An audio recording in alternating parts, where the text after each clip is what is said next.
मित्रों नमस्कार, मैं are Yadav Hindi Guru channel में आपका स्वागत करता हूं।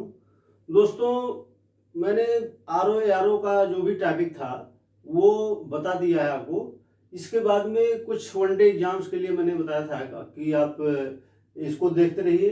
बीच बीच में मैं आर ओ का पेपर डालता रहूँगा जब तक 13 सितंबर के पहले पेपर नहीं हो जाता है। तब तक हमारे कई वीडियोज आर ओ के प्रीलिम्स के और मेंस के जो हिंदी के टॉपिक्स हैं या हिंदी के पेपर हैं, ये मैं आपको ये बराबर डालता रहूँगा। इसमें मैंने कल बताया था आपसे अव्ययी भाव समास। अव्ययी भाव समास में मैंने बताया था कि जिस सामासिक पद का प्रथम पद प्रधान तथा द्वितीय पद गौड़ हो उसे अव्ययी भाव समास कहते हैं। ये तो इसकी परिभाषा हो गई। मैंने बताया था आपसे कि इसमें जैसे कोई शब्द होता है तो दो पद होते हैं उसके, तो एक बोलते हैं प्रथम पद और एक दूसरे को बोलते हैं द्वितीय पद। तो जैसे ये दो शब्द लिखे गए हैं तो इस पद को ये जो शब्द है इस शब्द को हम कहते हैं सामासिक पद। सामासिक, इन्हीं शब्दों से ही हम परिभाषा बनाते हैं। जो परिभाषा बनाई जाती है इन्हीं शब्दों से बनाई जाती है। अब जैसे परिभाषा से प्रश्न करेगा आपसे कि जिस समासिक पद का प्रथम पद प्रधान और द्वितीय पद गौड़ हो उसे कौन समास कहते हैं, या वो लिख सकता है जिस समासिक पद का पूर्व पद प्रधान और उत्तर पद गौड़ हो उसे समास कहते हैं। तो नीचे ऑप्शन दे देगा, 4 ऑप्शन, उसमें से उत्तर टिक करना होगा आपको। शब्द बदलेगा, इन्हीं शब्दों से परिभाषा बनाई जाती है। जो शब्द मैंने यहाँ लिख दिया है यथा शब्द शीघ्र शब्द का, ये इसको बोलते हैं प्रथम पद। ये जो शब्द है इसको प्रथम, और ये जो शब्द होता है उसे द्वितीय पद कहते हैं। देखिए, इसको प्रथम पद कह सकते हैं, या इसी को हम पूर्व पद कह सकते हैं, या इसी को हम अग्र पद कह सकते हैं। शब्दों का अंतर है, बात वही है, अर्थ वही है। ऐसे इसी को द्वितीय पद बोल सकते हैं, या उत्तर पद बोल सकते हैं, या पश्च पद बोल सकते हैं।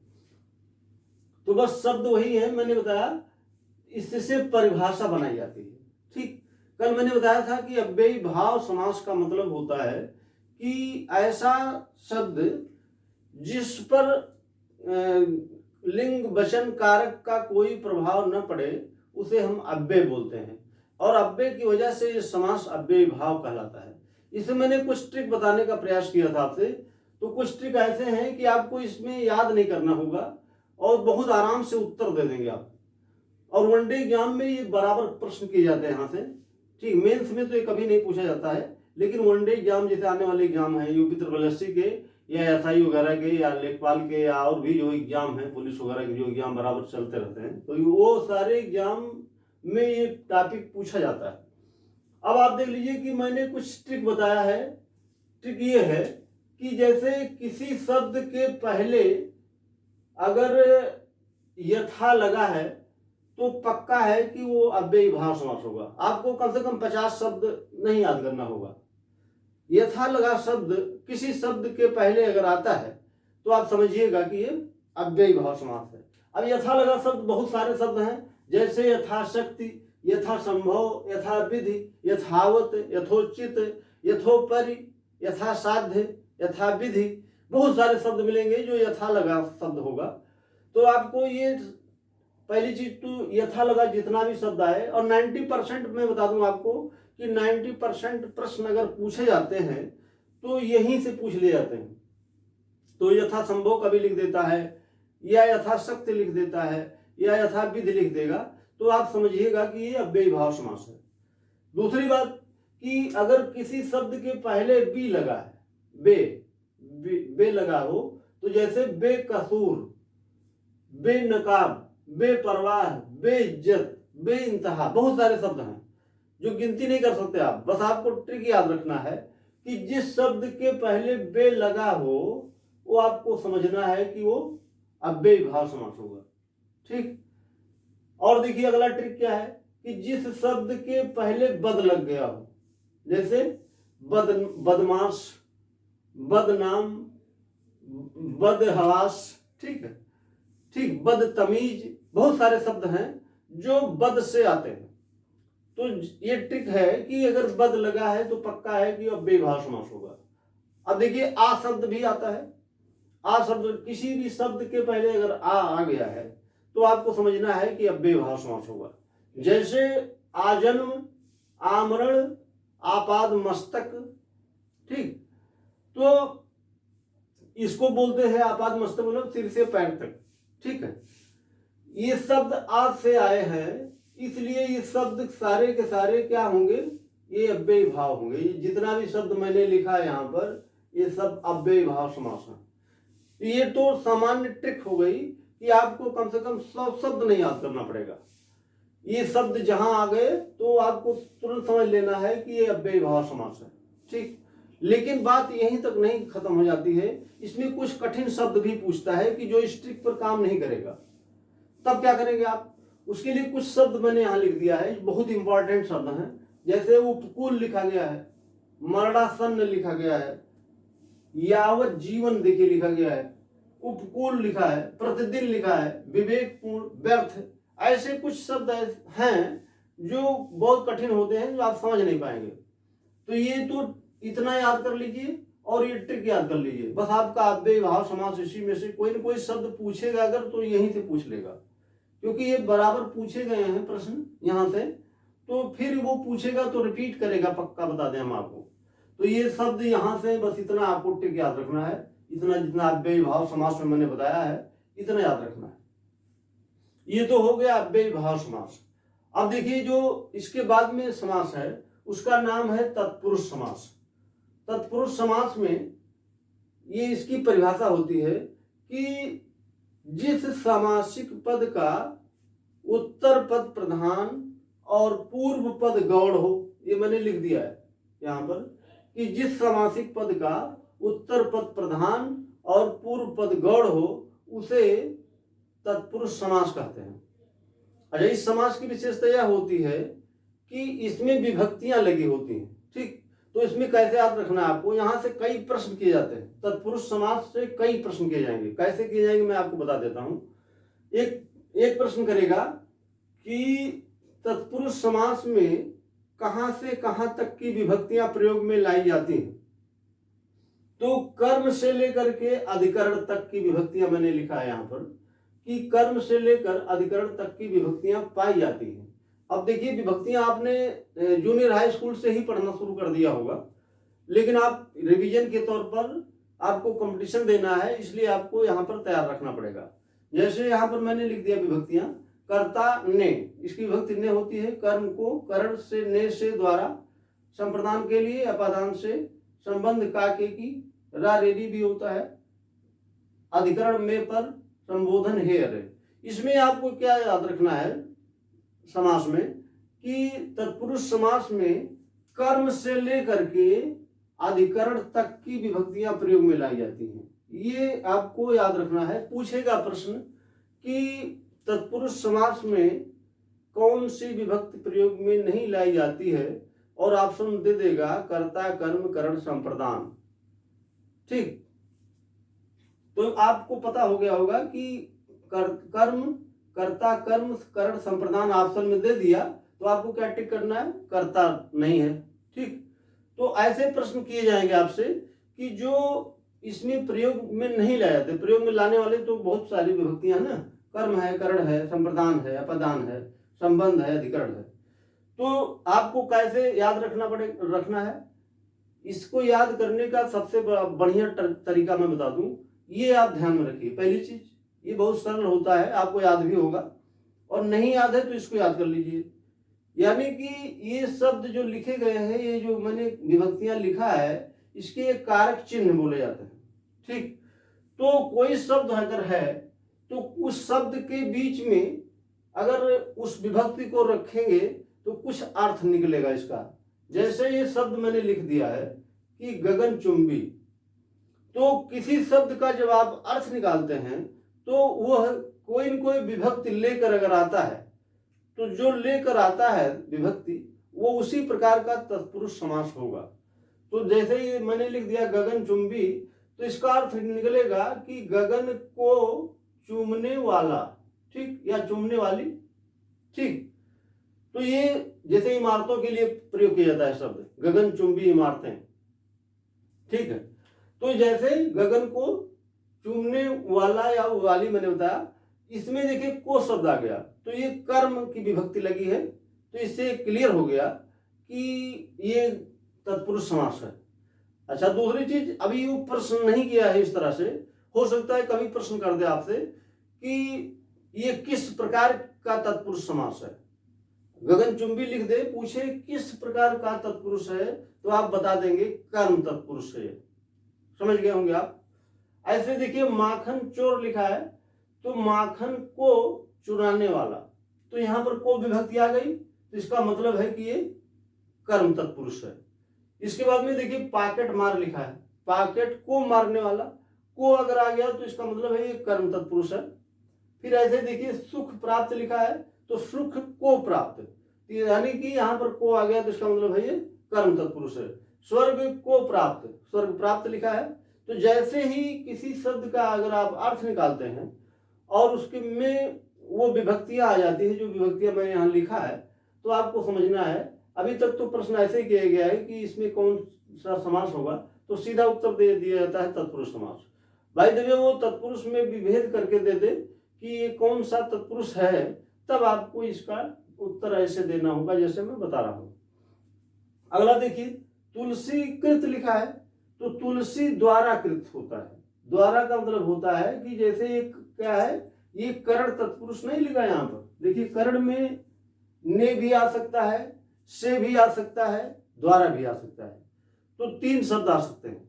अच्छा, करण क्या होता है, करण जोड़ने के लिए प्रयोग किया जाता है, ठीक है। किसी चीज को जब जोड़ा जाता है तो उसे हम कहते हैं, जैसे हमने कह दिया कि मैं कलम से लिखता हूं, तो से विभक्ति आती है, तो जैसे वहां लिखा जाता है कि मैं कलम से लिखता हूं, तो से आ गया, तो इसका मतलब है कि ये से किस प्रकार का से है। इससे आया तो से तो करण में भी है और से अपादान में भी है, तो कैसे क्लियर करेंगे आप। इससे के पहले जो लिखा गया है ये सजीव है कि निर्जीव है, एक चीज। दूसरी चीज, ये जोड़ने का काम करता है। जैसे मैं कलम से लिखता हूं, तो ऐसे मान लीजिए लिख दिया गया, तो इसका मतलब हो गया कि इस कलम का संपर्क जब इस बोर्ड से होगा तभी तो हम लिख सकते हैं। तो यानी कि ये जुड़ रही है कलम यहां से किससे, बोर्ड से, तभी लिखते हैं, तो ये जुड़ने का काम होता है। यानी कि जो ये से लगा है ये करण है, अब समझ गए होंगे आप। और जैसे हमने कह दिया कि पेड़ से पत्ता गिरता है, तो से गिरता है, यानी कि पेड़ से गिरता है तो पेड़ से बहुत दूर हटेगा ना, ऐसा तो है नहीं कि पेड़ के पास आएगा वो, पेड़ से दूर हटेगा, तो दूर हटने का मतलब या अलग होने का मतलब होता है अपादान, ठीक है, ये आप समझ गए होंगे। और दूसरी चीज आपको ये ध्यान रखना होता है कि अगर कोई शब्द इसके पहले, से के पहले, इस से के पहले कोई शब्द अगर निर्जीव है, यानी कि ऐसे कह सकते हैं गतिमान है, ठीक है। अगर कोई शब्द गतिमान है तो उसके लिए क्या होगा, जैसे यहां पर आप ध्यान रखिएगा, इसको मैं मिटा देता हूं। तो जैसे इससे लिखा गया है, और अगर ये इसके पहले आने वाला जो शब्द है, अगर वो जैसे मैं कह दूं मैं गाड़ी से आता हूं, गाड़ी से आता हूं। अब ये ध्यान रखिएगा कि ये जो मैं बता रहा हूं, इससे जो शब्द आया है आता हूं, ये लिख दिया गया।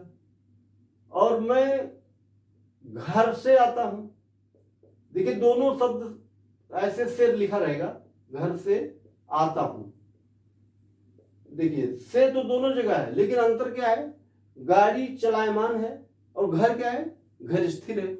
अगर कोई शब्द से के पहले स्थिर है तब ये क्या होगा, तब ये अपादान होगा, ये आपको ध्यान रखना है।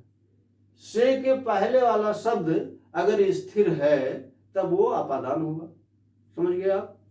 अगर से के पहले कोई शब्द चलायमान है तब ये करण होगा, देखिए ये करण होगा, ये करण होगा और ये अपादान होगा। आपको समझ में आ गया होगा शायद। यानी कि आपको से के पहले वाला शब्द ध्यान रखना है कि से के पहले अगर कोई शब्द लिखा है, अगर वो गतिमान है या चलायमान है। अगर गतिमान है तब वो करण होगा, अगर स्थिर है तो अपादान होगा। समझ गए होंगे आप। तो ये शब्द आपको ध्यान में रखना है, ठीक है। तो जो शब्द आ रहा है यहां पर नेत्र से हीन, अब देखिए समझना क्या होता है कि इसके बीच में से आ गया तो ये करण तत्पुरुष है कि अपादान तत्पुरुष है। अब आप बता सकते हैं कि किस प्रकार का। नेत्र था तो गायब हो गया, तो तभी तो नेत्रहीन होगा। तो इसका मतलब है कि नेत्र अलग हो गया, अलग हो गया तो क्या होगा, अपादान होगा।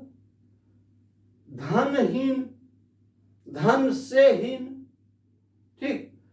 धन से हीन का मतलब है कि यहां पर धन रहा होगा और वो गायब हो गया तो अलग नहीं हो गया, ठीक है। अगर हम लिख दें रोगग्रस्त, ठीक है, अगर हम यहां पर लिख दें रोगग्रस्त तो शरीर आपकी स्वस्थ रही होगी, लेकिन अगर रोग आया तो जुड़ा आपके शरीर से तो करण होगा। समझ गए होंगे आप। अब देखिए ये से कैसे आप पहचान पाएंगे करण है कि अपादान है, ठीक है। तो इसी से क्लियर हो जाएगा कि अगर जुड़ रहा है तो करण होगा, अगर अलग हो रहा है तो अपादान होगा। और देखिए हवन सामग्री लिखा है, तो हवन सामग्री का अर्थ निकालिए आप। अगर जो विभक्ति आती है, विभक्ति आएगी उसी प्रकार का तत्पुरुष समास हो जाएगा वो। तो हवन के लिए सामग्री होगा ना, हवन के लिए, तो के लिए क्या है, संप्रदान नहीं है। विद्यालय, विद्या के लिए आलय, ठीक है। रसोई के लिए घर, तो रसोई घर हो जाएगा, तो ये संप्रदान आ रहा। इसके बाद में देखिए गंगा जल, गंगा का जल, ठीक। तो का क्या है, का के की क्या है, समझ गए आप, ये संबंध नहीं है। राज दरबार, राजा का दरबार, तो का के की आएगा तो इसका मतलब क्या है, ये संबंध है। सूर्योदय, ठीक है, सूर्य का उदय, कवि श्रेष्ठ, कवियों में श्रेष्ठ, में आ गया, में आ गया तो में क्या है, में अधिकरण है। वनवास, वन में वास, तो में आ गया, इसका मतलब है कि ये अधिकरण है। विद्या प्रवीण, विद्या में प्रवीण, में क्या है, में अधिकरण देखिए लिखा गया है। रोग मुक्त, रोग से मुक्त, तो से आ गया तो इस किस प्रकार की विभक्ति लगी है, रोग था और आप दवा कराए होंगे, ठीक हो गए होंगे तो रोग हट गया होगा, अलग हो गया होगा, तो रोग मुक्त हो गया। तो रोग से मुक्त, तो इसका मतलब है कि ये क्या है, अलग होना, अपादान है। रोग युक्त, मैंने अभी बताया आपसे कि रोग था, रोग आया, जुड़ गया तो आप रोग युक्त हो गए, रोगी हो गए। इसका मतलब है कि ये क्या है, करण है। माया रहित, माया से रहित, माया नहीं है तो माया रहित है। आप बीती, आप पर बीती, पर क्या है, में पर मैंने बताया नहीं अभी, अधिकरण है, ठीक। जलमग्न, जल में मग्न, तो में शब्द आया तो इसका मतलब क्या है, में आपको पता हो गया होगा, में पर ये संबंध लिखा गया, अधिकरण लिखा गया है, ठीक है। आपको पता होगा कि कर्म से लेकर के अधिकरण तक की विभक्तियां प्रयोग में लाई जाती हैं, ये मैंने बताया। तो ये तत्पुरुष समास बहुत ही सरल है, पर आपको कैसे पहचानना है ये ट्रिक मैंने आपको बताया कि कैसे आप पहचान पाएंगे इसको। शब्द लिखा रहेगा, पूछेगा कि किस प्रकार का समास है, तो आप इसी ट्रिक के माध्यम से इसको बहुत आराम से कर सकते हैं, ठीक। इसके बाद में अगला पॉइंट है कर्मधारय समास। तो कर्मधारय समास में सबसे पहले आप परिभाषा लिख लीजिए। तो कर्मधारय समास की परिभाषा होती है कि जिस सामासिक पद में, ऐसे पूछेगा आपसे, सवाल भी पूछेगा कि जिस सामासिक पद में विशेष विशेषण का संबंध हो उसे कौन समास कहते हैं, ठीक है। तो आपको बताना है कि जिस सामासिक पद में विशेष विशेषण का संबंध होता है उसे कर्मधारय समास कहते हैं, ठीक। इस सामासिक पद में कभी पहला पद विशेषण तो कभी दूसरा पद विशेषण, तो कभी दूसरा पद विशेषण तो कभी पहला पद विशेषण, कभी दोनों पद विशेषण तो कभी दोनों पद विशेष हो जाते हैं। ये बहुत बड़ी विशेषता इसकी है। कर्मधारय समास को समझने के लिए विशेष और विशेषण पढ़ना पड़ेगा आपको। जो मैंने विशेष और विशेषण का टॉपिक बताया है, तो अगर आपको इससे पढ़ना है तो सबसे पहले आप जा करके विशेष और विशेषण वाला वीडियो देख लीजिए पहले। इसके बाद में फिर आप कर्मधारय समास जब पढ़ेंगे तो बहुत अच्छी तरह समझ में आएगा। क्यों? क्योंकि इसमें विशेष और विशेषण ही आपको निकालना पड़ेगा, देखना पड़ेगा कि कौन शब्द विशेषण है, कौन शब्द विशेषण नहीं है, या इस शब्द में विशेषण शब्द का प्रयोग किया गया है। अगर विशेषण का प्रयोग किया गया है तभी कर्मधारय समास होगा, अगर नहीं किया गया है तो फिर ये और कोई समास होगा। तो ये सब समझने के लिए आप पहले वीडियो देख लीजिए और फिर मैं कल कर्मधारय समास बताऊंगा। तब तक के लिए मित्रों बहुत बहुत धन्यवाद आपको।